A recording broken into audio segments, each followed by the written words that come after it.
ఓం నమ శివాయ.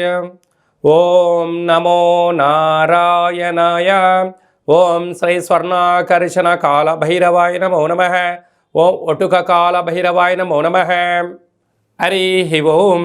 మా ఛానల్కి స్వాగతం. చూస్తున్న వీక్షకులకు, ప్రేక్షకులకు, ప్రియ కాళభైరవ భగవద్బంధులకి స్వాగతం పలుకుతూ మమ్మల్ని ఎంతగానో ఆదరిస్తూ ఉండబడిన ప్రియ సోదరి మనులకు అందరికీ కూడా ముక్కోటి ఏకాదశి పండగ శుభాకాంక్షలు. సనాతన ధర్మ వీక్షకులకు, సంరక్షకులకు అందరికీ పైన దత్తాత్రేయ స్వామి యొక్క ఆశీస్సులు ఉండాలని కోరుకుందాం.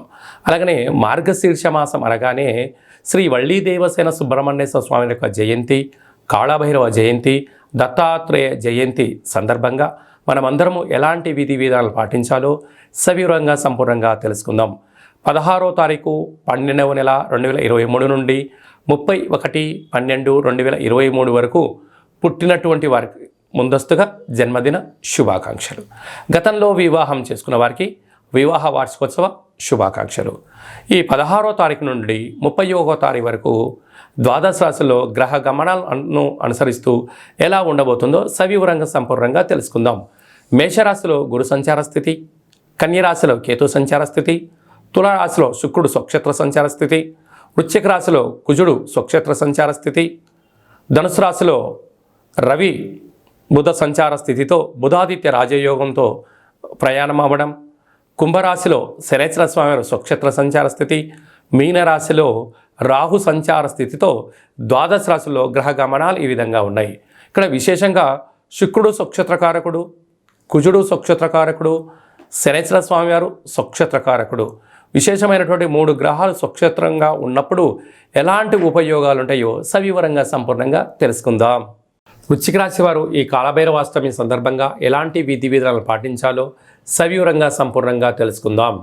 వృశ్చిక రాశిలో ఏ నక్షత్రాలు వస్తాయనగా విశాఖ నక్షత్రంలోని చివరి పాదం 4వ పాదము, అనురాధ నక్షత్రంలోని 4 పాదాలు, జ్యేష్ఠ నక్షత్రంలో 4 పాదాలు కలిపితే వృశ్చిక రాశి అవ్వడం జరుగుతుంది.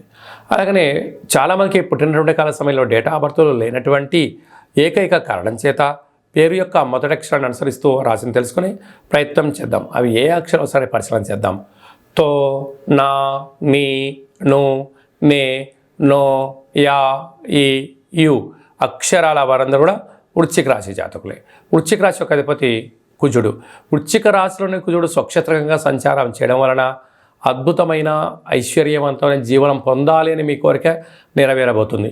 ఇలాంటి కాల సమయంలో కోపం, ఆవేశం, అనర్థంగా మాట్లాడడం, చెడుగా వినడం, చెడుగా ప్రవర్తించడం, దురుసుగా ప్రవర్తించడం లాంటివి లేకుండా ఆధ్యాత్మికంగా ప్రశాంతంగా మీరు ఉండగలిగినట్లయితే స్థిరచరాస్తులలో మంచి యోగదాయకం, ఉద్యోగాలలో, వ్యాపారంలో ప్రమోషన్స్ మీకు చాలా అవకాశం ఉందని చెప్పి గమనించాలి. కాకపోతే తన కోపమే తన శత్రువు, తన శాంతమే తనకు రక్ష, దయ చుట్టంబు గదరాసుమతి అన్నట్టుగా మీరు భూతదయతో, భగవంతుడితో, దైవ ఆధ్యాత్మిక చింతనగా ఉండగలిగినట్లయితే మంచి కాలం అని చెప్పి గమనించాలి. ధనవాకు కుటుంబ స్థానంలో రవి బుధ సంచార స్థితి ఉండడం వల్ల ప్రభుత్వ ఉద్యోగం ప్రయత్నం చేసేవారికి యోగదాయకము, సకాలంలో డబ్బులు అందడము, మీరు అనుకుంటున్న అన్ని పనుల్లో విజయం మీ సొంతం అవుతుంది. అర్ధాష్టమ శని సంచార స్థితి ఉండడం వలన చిన్న చిన్న విషయాలకు తగాదా, వాహన ప్రమాదం, జల ప్రమాదం, వాయు ప్రమాదాలు పొంచి ఉన్నాయి. తస్మాత్ జాగ్రత్త. సంతాన స్థానంలో రాహు సంచార స్థితి ఉండడం వల్ల వివాహమైన దంపతులకు పుత్రిక సంతాన యోగ్యత.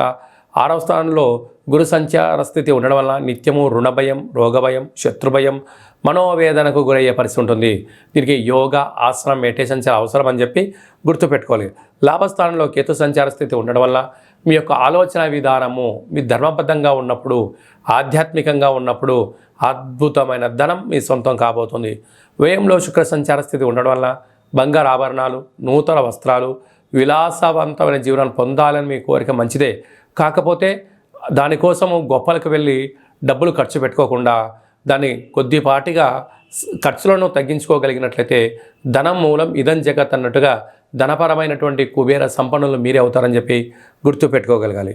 వృత్తి, ఉద్యోగ, వ్యాపార కార్యక్రమాలు చేసేవారు, స్వయం వృత్తుల వాళ్ళు, మార్కెటింగ్, వ్యాపార రంగంలో ఉన్నవారు, గృహ భవన నిర్మాణ కార్యక్రమాలు, వ్యవసాయ సోదరీమణులకు చాలా మంచి కాలము అని చెప్పి గమనించాలి.